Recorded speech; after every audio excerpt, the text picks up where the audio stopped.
Okay, welcome back to Metal Heroes Review, episode 141. We are officially reviewing our review. I'm starting this one. Well, this first of many episodes discussing Blues SWAT, released in 1994. And what's not this series released for the same year? Oh, Ranger. Yep. Excuse me.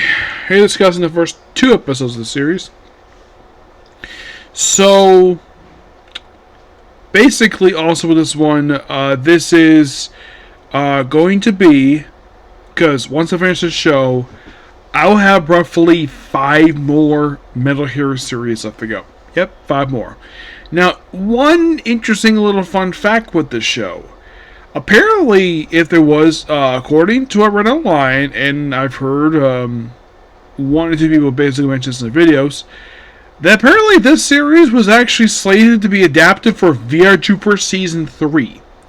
Yes, this show. As a matter of fact, I brought this up to the actor who basically played JP. He had no idea this actually was an idea about this show. He had no idea about it. Of course, it's a very simple show. It's a 3-person team. This actually is, believe it or not, the first group Metal Hero series come across where it's a 3-man team from the start. Yes, Spillbond was a duo, but mostly put, Spillbond himself was the start of the show, and his sister in the show was more like the sidekick. She didn't get a lot of focus, more like Spillbond. This one's equal a 3-man team. We have Sho, Stig, and Sarah. Yes, 3 people whose names start with the same letter, S. Sho was the hot-headed leader of the team, and yes, his name is Sho Narumi. Yes, and he was the one in charge of the team.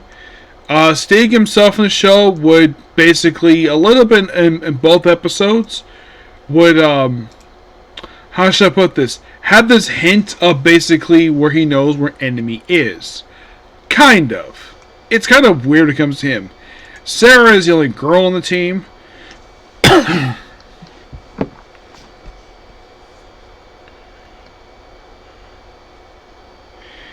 And those who be curious though, what the heck do the team's suits look like?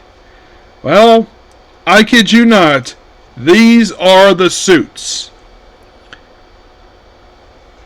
You're probably thinking, look at this, that looks incomplete. What the heck happened? Did Toei run out of money with these suits? No. That's the suits. As for why the heck they look the way they do, I have honestly no idea. It's simply put, just looks like a metal bulletproof vest, a helmet, with special gloves, and that's it. That's the attire. Yes. Now, I initially saw this, I'm like, I had to almost compare the list, but I had to move it up because I like the whole idea. Because main reason why I wanted to do this one is because it's a really cool villain organization. Yeah, it's alien-based. As a matter of fact, it's the first alien-based organization probably since Spillbond. Yeah. So, the thing starts out with basically where we have a very terrible-looking CGI. This was early 1990 CGI. Or is this purple CGI, and the aliens the show just one alien possesses a client. Actually, no, he possesses a bank manager. And yeah, this creature is so weird.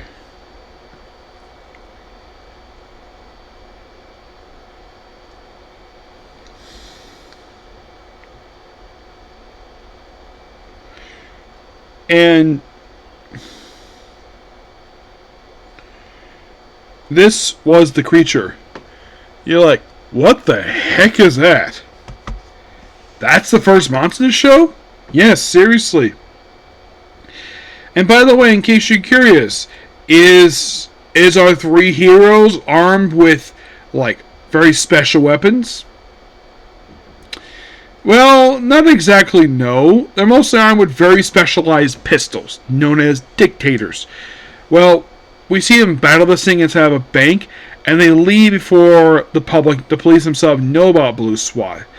And then they go back to headquarters, which is outside a geology lab. Yes. Where apparently, like, oh yeah, because they went on 3 missions, they get a bonus.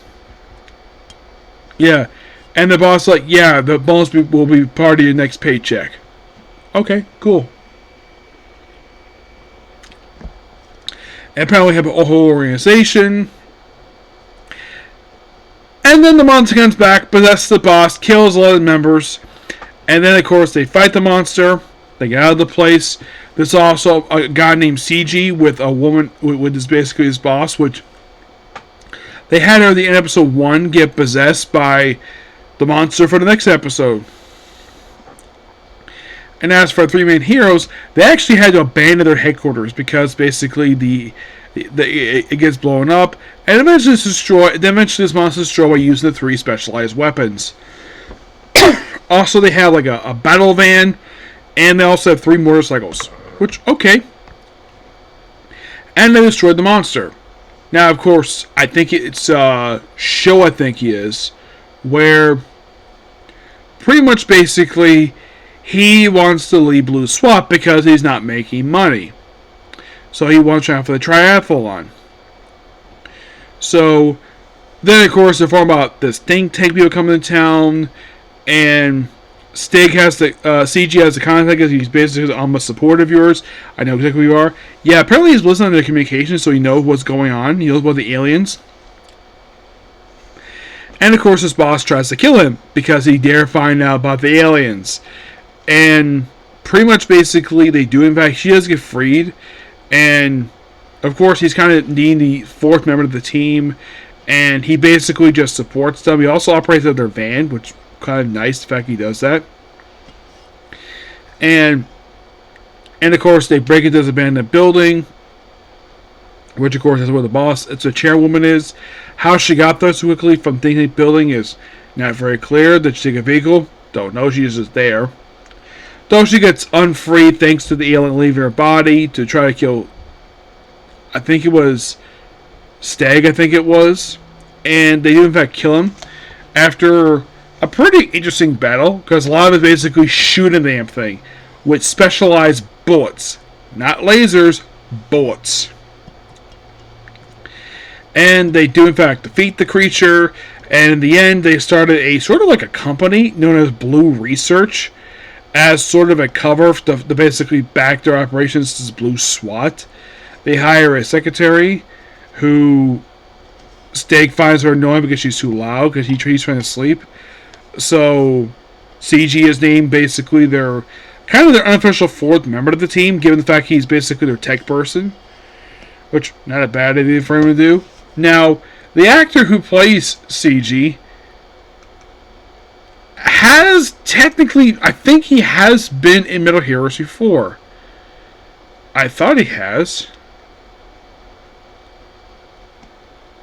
Okay, so he has been in Mega Ranger, yes, as Shogo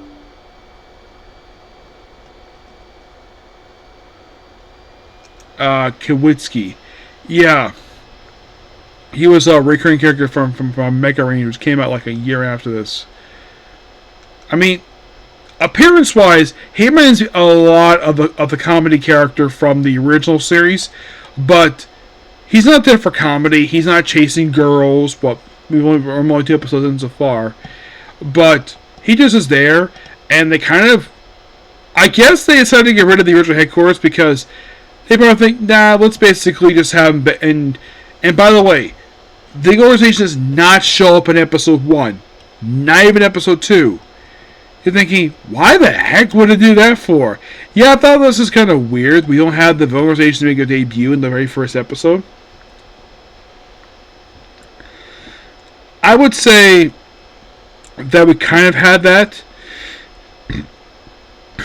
in the first episode of the previous episode, Jam Person. where we did see the a Virgos, which is not the main overall one. Of course, we had several. And a lot of the ones I've seen, generally put, do have the Virgo organization debut in the very first episode. This is the first Virgo series I come across where the Virgo organization does not make a debut in the first episode. Not even the second. We will see their debut in the next episode. I'll talk more about who they are. Because all at this point is they're simply aliens. I will talk about that in the very next episode. Yep. So yeah, that's pretty much the episode of the video. Please be sure to like, comment, subscribe to notifications. For those who are curious, how far I get through the series before I put on pause? 16 episodes. Yep, 16. Okay, so next video. Bye.